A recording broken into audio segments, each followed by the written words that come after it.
Nag-usap-usap ang mga katulong sa kusina at pinag-uusapan ang nangyari kay Pablo. Ngunit sinabi ng mayordoma na wag na silang makialam dito at gawin na lang ang trabaho. Tumawag naman ang lolo ni Pablo sa kanyang tauhan at sinabi na hayaan muna siyang magluksa, ngunit hindi ibig sabihin nun ay ititigil na nila ang transaksyon. Sinabi naman ay masusunod ito. Iniisip pa rin ng lolo ni Pablo sino nga ba ang pumatay sa kanya at hindi niya matanggap ang nangyari. Si Bubbles naman at si Tanggol ay nag-uusap at sinabi ni Tanggol kung sino ang mga sumusunod sa kanila at hindi sila tahuan ni Pablo dahil pinatay niya na si Pablo. Nashock naman dito si Emong at sinabi na alam ba ni Bubbles ang kanyang ginagawa. Sabi naman ni Bubbles na alam niya at dapat lang yun kay Pablo dahil masama ang kanyang ugali. Wala nang magawa dito. Samantalang ang lola naman ni Pablo ay tumawag at sinabi na ipahanda na ang burol ni Pablo at gawin itong engrande dahil sa nangyari.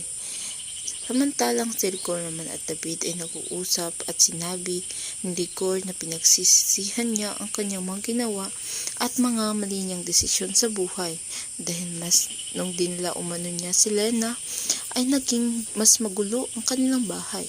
Si Marites naman ay inaalala ang kanilang nakaraan ni Rigor kung saan masaya pa sila at hindi pa sila nag-aaway.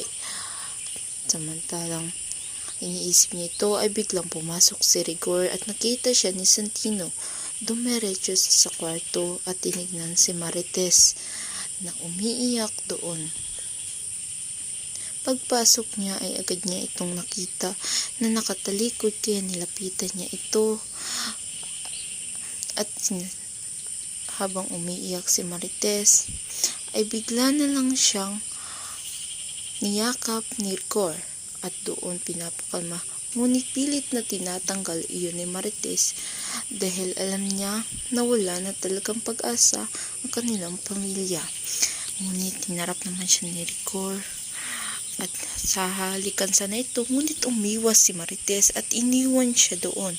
Napaiyak na lamang si Rigor dahil sa kanyang mga kasalanan at sinisisi ang sarili dahil tumatol pa siya kay Lena at hindi na kontento. Hanggang dyan na lamang tayo.